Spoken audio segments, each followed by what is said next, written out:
more than just staining. You know, we come back and we're always tightening up boards, double checking a post, fixing a rotted post, replacing boards that are coming in there. The board deck's starting to level off a little bit.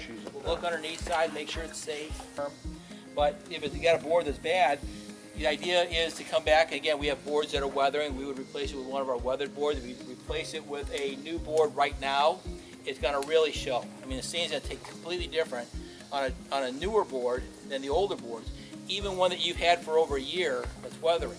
And again, same thing, depending upon the size of your operation, I would encourage you to have wood weathering. Go buy it whenever you can on sale over the winter time.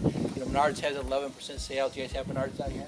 And then we get into the whole 5-step process where, again, I'll explain to them about here our stripping process. So this is a weather deck. We would go with our Eco Stripper, you know, Caleb's Eco Cleaner, right? So we come back through and just kind of clean it really good. Now, it's more than cleaning this, though. You want to get rid of all this dead cell wood. Because if you go and stain on top of this dead cell wood, when you get a chance to come over and scratch this stuff all just comes right off of my fingernail.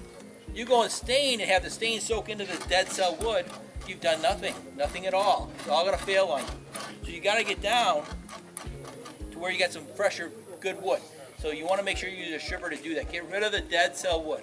Or on a new deck, I know we've gone back and forth about whether or not there is a thing called mill glaze. I think there is. You want to get rid of that mill glaze on new boards. So that's why we can go through and strip those as well.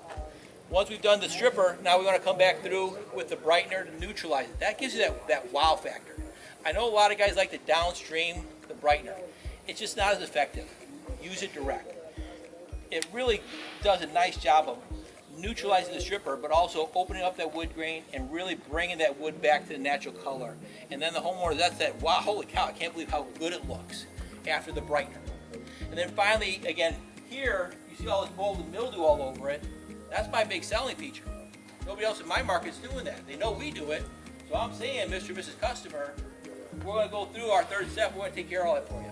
You know, people will go out there and just power wash off the surface mold. That's like me mowing the grass and cutting over your weed. Weed's still there. They all nod, yeah, I agree. So then we go back and we come back and we treat that. Do a third wash and do our final rinse on everything. Let it all dry, come back through. Now on a weathered deck like this one, now we're going to come back and just use our buffers with the buff pads on it because there's really nothing to sand.